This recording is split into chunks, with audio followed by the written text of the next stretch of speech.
Olá, sejam bem-vindos a mais um OndaCast, um espaço para compartilharmos com vocês o que nós estamos vivenciando em nossa comunidade.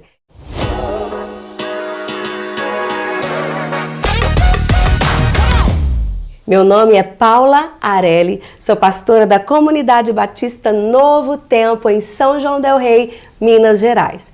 Antes de começarmos aqui mais um bate-papo com o pastor Wender de Jesus, que já está aqui do meu lado, eu gostaria de pedir para você que desse o seu joinha, que compartilhasse esse conteúdo, esse podcast, ative as notificações, aperta aí no sininho, para toda vez que nós postarmos alguma coisa, você já fique aí por dentro e seja aí notificado que nós acabamos de postar algum conteúdo aqui no canal, tá bom? E hoje eu estou com o Wender de Jesus, pastor da Comunidade Batista Novo Tempo, em São João del Rei, Minas Gerais, que também é o meu esposo. Nós estamos aqui em casa praticamente, se sentindo liberdade, em família aqui, né?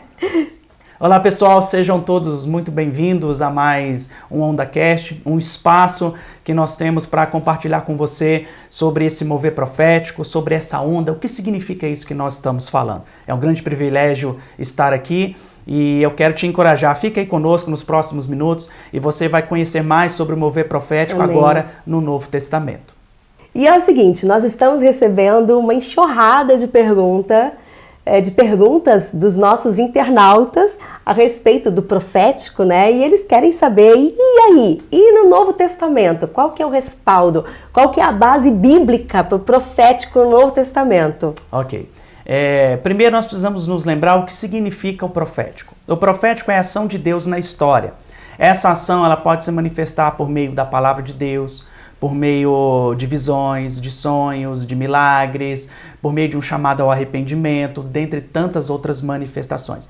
Nós vimos no último podcast que o profético ele está fundamentado também no Antigo Testamento. Nós vemos essa ação de Deus na história, desde o livro do Gênesis, passando ali pela história de Noé, de Abraão, de José, de Moisés, passando pelo período da conquista de Canaã, o período dos juízes, o tempo dos reis, o tempo dos profetas, e nós vimos que essa ação profética, ela percorre todo o Antigo Testamento, mas ela também aponta para o Novo Testamento. A ação profética de Deus, ela vai se intensificar no Novo Testamento. Mas antes de nós falarmos sobre essa ação de Deus no Novo Testamento, nós precisamos nos lembrar que no final do Antigo Testamento até o início do Novo Testamento, nós tivemos um período de aproximadamente 400 anos de silêncio profético. Foi um tempo em que Deus não usou seus profetas, nós não temos nenhum relato escrito sobre essa ação de Deus. Foi um período muito importante, o período ali dos Macabeus, tá bom? Mas não é o nosso foco. Depois desse período de silêncio, vem o Novo Testamento. Logo ali no início dos Evangelhos, nós vemos uma ação profética de Deus sendo reavivada. Deus falando por meio do seu anjo, Deus usando pessoas, inspirando pessoas Sim. a falarem de forma profética. Nós vemos ali João Batista, é o último profeta nos moldes do Antigo Testamento. João Batista tem o testemunho de Jesus, afirmando que dos nascidos de mulher, ninguém foi maior do que João Batista.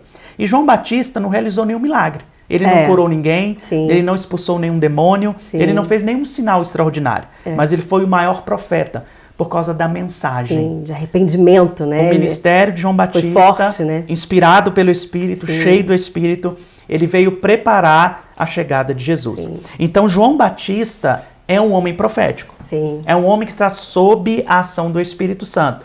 Ele fala de Jesus, ele anuncia Jesus, ele batiza Jesus.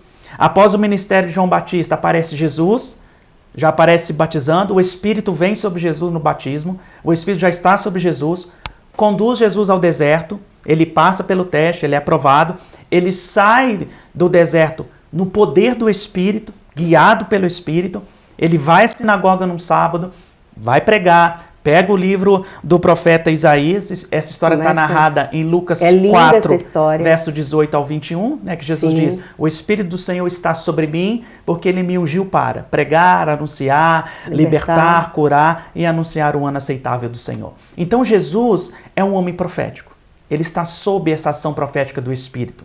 E Lucas, em sua narrativa, ele pega esse episódio de Jesus e coloca no início do evangelho. Lucas está emoldurando o seu evangelho. O que ele faz? Jesus, cheio do Espírito, ungido pelo Espírito. Depois que ele foi ungido pelo Espírito, ele pregou, ele curou, ele libertou, ele expulsou demônios, ele realizou milagres.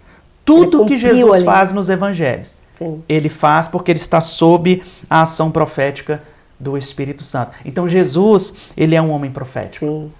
E o maior objetivo de Jesus, ao ser profético, é anunciar o ano aceitável do Senhor.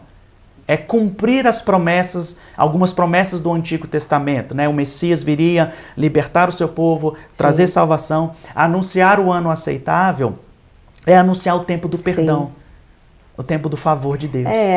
Falar do profético no Antigo Testamento é fácil, não é isso?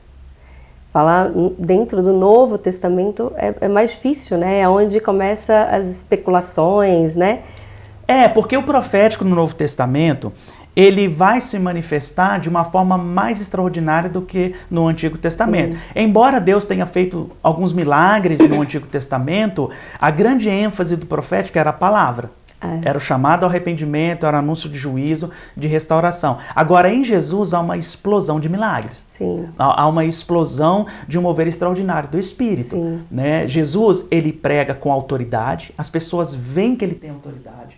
Jesus, ele expulsa demônios com autoridade, porque ele dá uma ordem e o demônio sai. As pessoas não estavam acostumadas com isso. Havia-se vários rituais para poder trazer alívio para uma pessoa que estava endemoniada. Aí chega um homem, né, de uma cidadezinha que ninguém dava por nada, né? E ele chega expulsando demônios, aquilo vira um alvoroço, né? Todo lugar, com certeza, começou, né, a se ouvir falar de um homem que expulsava demônios. Então era algo fantástico para aquela época, né? Alguém colocava a mão, ou não, em nome de Jesus, em meu nome, né? E as pessoas eram libertas. Que homem é esse, né? Que autoridade Que autoridade é essa, né? E o mais extraordinário era que Jesus expulsava o demônio com uma ordem, sai dele. E as pessoas, como assim? Quem é esse que tem autoridade sobre demônios, né? Então ele tinha autoridade para pregar, as pessoas viam que as palavras dele eram diferentes. Não era como os escribas e os fariseus, os religiosos. As palavras dele eram diferentes, a autoridade era diferente. Uma misericórdia extraordinária na vida de Jesus, porque ele não se concentrava apenas nos judeus. E era uma palavra, você falou, a palavra de Jesus era diferente, mas não era aquela palavra mansinha, não. Né? Jesus exortava, né? Eu ouvi pouco tempo atrás que Jesus era manso, né? Que os pregadores têm que ser manso, como ele foi para pregar. Não é dessa forma, né? Jesus também, ele falou com autoridade, ele exortava o povo que estava ali seguindo ele, né? Jesus, ele morreu na cruz também pelo conteúdo da mensagem dele. Porque o que confronta no evangelho não é a pessoa falar alto, falar de uma forma mais enérgica, ou ela falar mansinha. O que vai confrontar no evangelho é o conteúdo da mensagem. Você falando de forma enérgica ou calma, se está pregando o evangelho, vai confrontar as pessoas. Então Jesus tinha essa autoridade extraordinária, ele inicia o seu ministério no poder do Espírito, o Espírito vai conduzindo ele. Jesus, ele tem duas fases em seu ministério profético. A primeira fase, Jesus, ele prega na Galileia, onde ele ensina, ele liberta, ele cura, ele realiza muitos sinais. Na Galileia, Jesus, ele liberta um endemoniado, ele cura um leproso, ele cura um paralítico, cura o servo de um centurião, Jesus ressuscita o filho de uma viúva e dentre tantos outros sinais. João vai dizer que esses sinais mostram que Jesus é o Filho de Deus, que ele é o Messias prometido, né? A segunda fase do ministério de Jesus é em Jerusalém, que já é a fase final do ministério dele. Em Jerusalém, Jesus, ele ministra como um profeta, semelhante a Moisés, semelhante a Elias e Eliseu. Porque Jesus realiza alguns sinais que Elias e Eliseu realizaram no Antigo Testamento. Né? E a segunda fase de Jesus é a fase final do ministério dele. É onde ele vai para a cruz. Ele está cumprindo profecias do Antigo Testamento. Então, Jesus, ele é profético até mesmo para morrer, até mesmo para sofrer. Tudo que acontece na vida de Jesus está sob o profético. Sim. Existem profecias sobre a vida de Jesus, o Espírito Santo está sobre a vida de Jesus. Precisava se cumprir. A missão dele era morrer na cruz. Sim. Tanto que num determinado momento, Pedro não entende isso. Jesus está falando sobre a missão, que ele vai morrer. Pedro, não, isso não vai acontecer com você. Jesus repreende Satanás que estava usando Pedro, né? Então, assim, nós precisamos entender que quando nós fazemos a vontade de Deus, não significa que as coisas sempre vão dar certo para nós. Porque Jesus, ele foi o homem mais perfeito. Ele obedeceu a Deus em tudo, ele não cometeu nenhum erro. Era para ele ter tido uma vida próspera, né? Mas não, ele sofreu e morreu numa cruz. Sim. Obedecendo à vontade de Deus, sendo fiel à vontade de Deus. Né? A vida de Jesus, ela é um golpe na teologia da prosperidade. Ela é um golpe nesse evangelho triunfalista que nós estamos vendo por aí. Sim. Né? É só nós olharmos a vida de Jesus. Né? Não está se encaixando, né? Então, assim, a gente precisa tomar cuidado com esses Você outros falando evangelhos. sobre Pedro, né? Ele indagando ali Jesus. Hoje nós temos os Pedrões também, né? Que indagam e não entendem esse tempo profético, não entendem pessoas proféticas, né? Então Jesus vai ali, exorta Pedro. E hoje em dia nós temos pessoas assim também, né? Que não entendem, né? E o mais interessante é que Pedro, ele foi ao extremo, né? Porque antes desse episódio, Jesus perguntou aos seus discípulos quem ele era. Sim. O único que deu a resposta certa foi Pedro. Tu és o Cristo, Filho de Deus, né? Jesus diz, olha, não foi carne e sangue que te revelou isso. Isso não veio de você, mas o Espírito revelou. Então, nesse momento, Pedro estava sob uma inspiração profética. Sim. Quando Jesus fala da morte, Pedro não estava ali mais sob inspiração profética. Já não fazia mais parte do profético. O diabo estava usando ele e ele não entendeu. Sim. Por quê? Jesus vai dizer, para trás de mim, Satanás, porque você cogita das coisas dos homens. Porque o profético não é só coisa boa, né? É coisa ruim. Jesus foi para a cruz para cumprir, né, o profético, né? Aquilo que já tinha sido anunciado lá atrás, né? Parênteses aqui para você. Existe um evangelho sendo pregado por aí que não é inspirado pelo Espírito Santo. Existe um evangelho sendo pregado por aí que é inspirado por Satanás. Porque Satanás é aquele que cogita das coisas dos homens. Então, um evangelho voltado apenas para o ser humano no centro, tudo é voltado para ele. Isso não é um evangelho inspirado pelo Espírito. É um evangelho inspirado por demônios. Esse evangelho faz emocionar, esse evangelho tira lágrimas, esse evangelho te deixa confortadinho, mas não é a vontade de Deus para você. Então, cuidado. O diabo tem usado isso nos nossos tempos, né? Nos nossos dias. Esse evangelho fácil, que não tem confronto, que nos, né, que faz carinho em nós, né? Que é legal, né? Mas é totalmente ao contrário, né? Do que. E outra coisa, coloque aí na sua agenda. Ao seguir a Jesus, eu não vou estar sempre confortável. Se você quer ter uma vida confortável, Jesus não é para você. O evangelho não é para você. Tá? Mas retornemos aqui. Voltemos. Jesus está na sua segunda fase de Jerusalém. Ele vai para a cruz, cumprindo as promessas do Antigo Testamento. Tudo que Jesus realizou, o profético, um objetivo: anunciar o reino de Deus. Sim. Precisamos entender isso de forma clara. O profético tem como objetivo levar o ser humano a Deus, revelar a vontade de Deus, ok? O profético não é um fim em si mesmo. Jesus vai para a cruz, cumprindo todas as promessas, ele morre, ressuscita ao terceiro dia, vai estar com seus discípulos durante 40 dias, ensinando. Antes de Jesus voltar para o céu, ele deixa a promessa para os seus discípulos. Em Lucas capítulo 24... Peraí, antes de você falar essa promessa, te cortando... Não interrompa o profético. Não interrompa o profeta, né? Olha só, você que está acompanhando, né, todo esse bate-papo, tem acompanhado, né, os outros episódios aí, compartilha aí com seus amigos, né? Tá um assunto tão bacana, é um assunto que é muito atual, né? A gente tem ouvido muito o que é o profético, o avivamento, enfim... Então, olha, dê aí o seu joinha, tá? Dê um like pra gente, deixa aqui o seu like, tá? Compartilha com seus amigos cristãos, manda pro seu amigo de outro ministério, de outra igreja, primo, tio, papagaio, cachorro. E compartilha, ative o sininho para você receber as notificações para ficar por dentro de tudo, ok?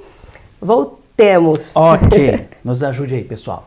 Então Jesus, ele está com seus discípulos após a ressurreição, ele está prestes a retornar para o céu e ele faz duas promessas aos seus discípulos. Em Lucas capítulo 24, verso 49, ele diz que é para os seus discípulos ficarem em Jerusalém até que do alto eles pudessem ser revestidos de poder. Em Atos capítulo 1, verso 8, ele reafirma essa promessa, dizendo que os seus discípulos receberiam o poder do Espírito Santo para serem testemunhas. Jerusalém, Samaria, Judeia e até os confins da terra. Jesus volta para os céus e a promessa de Jesus se cumpre em Atos capítulo 2, que era uma promessa feita no Antigo Testamento pelo profeta Joel. Nos últimos dias derramarei o meu profético, derramarei o Espírito, né, sobre todas as pessoas. Glória a Deus. Os últimos dias foram inaugurados com a descida do Espírito Santo. Nós estamos vivendo nos últimos dias há 2000 anos. Que lindo, que lindo. Não é? E esse derramamento do Espírito seria extraordinário. Por quê? No Antigo Testamento, nos evangelhos, o Espírito estava restrito a uma pessoa. Não vinha sobre todas as pessoas. Sim. O Espírito vinha sobre os profetas, sobre os juízes, sobre os reis. Nos evangelhos, o Espírito está sobre Jesus. Então fala de novo aí, para o pessoal entender. Lá em Joel, né, havia promessa do derramamento do Espírito nos últimos dias. Nos últimos dias. Nós estamos vivendo nos últimos dias há mais de 2000 anos. Sim. Ok? E o Espírito Santo seria derramado sobre todos que crescem em Jesus. Não apenas algumas pessoas. Sim. Então, com a descida do Espírito em Pentecostes, surge uma comunidade profética. Uau! Você faz parte dessa comunidade profética? Fica aí uma perguntinha. Fica uma perguntona para vocês. Vocês aí que tá aqui acompanhando conosco, você faz parte, né, dessa comunidade profética? Surge agora uma comunidade profética. E que comunidade é essa? É a igreja. Sim. São pessoas que creram em Jesus. Essas pessoas são capacitadas pelo Espírito. Cheias do Espírito. Essas pessoas se tornam proféticas. Uau. Elas são impulsionadas pelo Espírito, que é a onda que nós estamos falando. Uau. Né? O que é essa onda que nós estamos falando? Isso. São pessoas cheias do Espírito, sopradas, movimentadas para pregar o Evangelho. Tá? Essas pessoas surgem ali no livro de Atos, o Espírito vem sobre todos. Dentre essas pessoas, eu quero destacar algumas para vocês, que foram pessoas proféticas, movidas pelo Espírito para pregar. Nós temos o primeiro exemplo, o exemplo de Pedro. Pedro, aquele que negou Jesus, Sim. aquele que lá atrás, num momento, não entendeu a missão de Jesus morrer na cruz. O Espírito vem sobre ele se levanta e vai explicar para as pessoas o que estava acontecendo naquele momento que o Espírito vem. Santo, elas não estavam entendendo. Sim. E qual é a pregação de Pedro? Ele vai falar sobre Jesus, sobre a missão de Jesus. Ele vai no Antigo Testamento, usando promessas do Antigo Testamento, aplicando para aquele momento e afirmando que naquele exato momento se inaugura os últimos dias. Sim. E o objetivo é que as pessoas invoquem o nome do Senhor e sejam salvas. Profético tem como objetivo levar as pessoas a Deus, a Jesus e a salvação. Então nós temos Pedro pregando profeticamente, curando profeticamente, guiado pelo Espírito. Nós temos Estevão, primeiro mártir da igreja, um homem cheio do Espírito, que pregou, curou, testemunhou, morreu por causa de Cristo. Sim.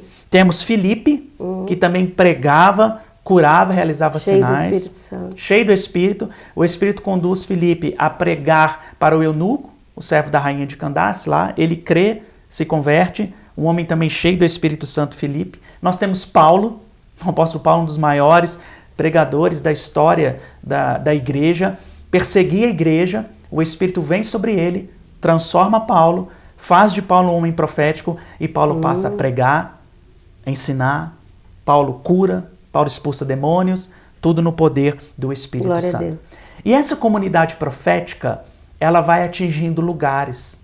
Porque no livro de Atos, Lucas vai nos mostrar como que a igreja cresceu no poder do Espírito Santo.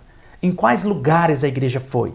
Ele está nos mostrando que a igreja cumpriu Samaria, Jerusalém, Judeia, até os confins da terra. E a igreja vai proclamando o Evangelho. Essa onda de pessoas movidas pelo Espírito vai pregando o Evangelho. O Evangelho que se iniciou ali no cenáculo, o lugar que eles estavam reunidos. O Espírito vem, expande, as pessoas que estavam do lado de fora ao ar livre são contagiadas por esse mover, o Espírito vem sobre essas pessoas também. Eles passam a pregar nas ruas, o mover profético está nas ruas. Sim. Eles pregam de casa em casa, o mover profético chega nas casas, o mover profético chega em prisões. Sim. Temos o caso, né, daquele homem que estava prendendo Paulo, o carcereiro. Sim. Acontece todo aquele mover e o carcereiro pergunta para Paulo o que ele precisa fazer para ser salvo. Crê no Senhor Jesus, será salvo tu e a tua casa. Sim. Então, esse mover profético, o Espírito Santo guiando pessoas, movendo pessoas. Praças, chega ruas, também em prisões, casas, praças, ruas, cidades. Chega a Samaria, Cesareia, Filipos, Sim. Tessalônica, Atenas, Corinto, Éfeso e vai chegar até os confins da terra, que é Roma. O poder do evangelho chega ao Império Romano. Então, são pessoas proféticas, lugares proféticos. O evangelho está crescendo. Pessoas no poder cheias do Espírito. Para cumprir. Para cumprir, para anunciar Cristo, anunciar o reino de Deus e ao mesmo tempo Deus está cumprindo e cumprirá as promessas de Gênesis 3,15. De ti virá um que esmagará a cabeça da serpente. Jesus já esmagou Satanás. Sim. A vitória final ainda virá. E a promessa que ele fez a Abraão. Em ti serão benditas todas as famílias da terra. Então hoje nós temos milhares de famílias benditas que creram no Senhor Jesus e foram recebidos por Deus. Então, resumindo, o profético no Novo Testamento estava sobre João Batista, sobre Jesus, sobre a igreja. E o evangelho é anunciado. O reino de Deus chegou, mas ele ainda virá completamente. E anunciado com poder. Anunciado com poder. O poder extraordinário do Espírito. E a gente precisa entender que esse poder extraordinário do Espírito, ele se manifesta numa pregação poderosa. A pregação do evangelho, quando muda o coração de uma pessoa, é o poder do Espírito Santo. O arrependimento, quando acontece na vida da pessoa, é poder do Espírito Santo. Sim. Ele se manifesta também em curas, em milagres e em expulsão de demônios. E nós precisamos entender que esses sinais, curas, milagres, expulsão de demônios, dons espirituais, são sinais para que a pessoa creia em Jesus. Sim. Não adianta ela receber o milagre e ela não crer em Jesus. O milagre não cumpriu o objetivo dele. Tá? Mas tudo isso está envolvido nesse mover profético do Espírito Santo. Né? Então, até aqui, nós vimos o mover profético no Antigo Testamento. Sim. E hoje nós vimos o mover profético no Novo Testamento. Mas e em nossos dias? Aí tá aí gera toda uma polêmica, né? Que a gente gosta. Por quê? Esse mover profético e poderoso do Espírito acontece em nossos dias? Será que nós podemos buscar um avivamento? Será que nós podemos buscar dons espirituais, curas, línguas estranhas, visões, expulsão de demônios? Será que isso acontece em nossos dias? O que você acha? Então, não fala. Será que vai estragar a surpresa. Eu não vou falar, né? A gente não vai falar porque a gente precisa deles aqui, né? No próximo, para você ficar curiosíssimo aí, né? Para assistir o próximo episódio, né? Que com certeza nós vamos continuar aqui esse assunto que é gostoso, dá vontade de ficar aqui, né? Horas e horas e a gente começa a se emocionar quando a gente começa a falar da manifestação do Espírito, do poder, né, do Espírito, o que outros grandes homens fizeram lá atrás, guiados pelo Espírito, cheios do Espírito, né, e a gente fica assim, né, com o coração queimando por dentro, porque a gente quer de novo, né, a gente anseia ver novamente grandes homens sendo usados, pessoas sendo aí usadas pelo Espírito nos nossos dias. Então... E só para deixar vocês com um gostinho na boca. Será que nós podemos esperar um mover profético nos dias atuais? Sim. Como? Participe do nosso próximo podcast e você vai entender o que nós estamos querendo dizer.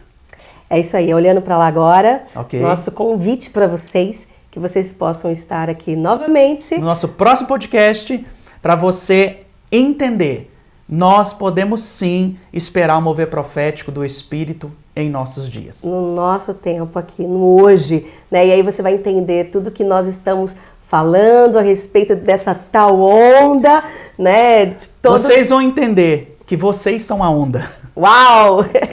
É isso aí. Então você vai entender tudo isso que nós estamos vivendo em nossa comunidade, querendo de todas as formas passar isso para vocês, transferir para vocês o que nós estamos sentindo, o que nós estamos aguardando nos nossos dias. Então, que isso que nós estamos sentindo possa queimar o seu coração, possa avivar o seu coração aí onde você está agora, nos ouvindo, talvez no trabalho, na sua casa, fazendo as tarefas de casa, que o seu coração possa, neste momento, começar a incendiar pela presença do Espírito sobre tudo aquilo que vamos ainda falar aqui nesses episódios, tá? Fique conosco, Deus abençoe, se sinta abraçada por nós, você que é da Comunidade Batista Novo Tempo, São João del Rei e a nossa filial Casterita, vocês possam se sentir abraçados, todos vocês aí também, fique conosco em nome de Jesus Cristo e até a próxima, se Deus permitir. Até a próxima, pessoal, muito obrigado pela companhia de vocês. Tchau, tchau.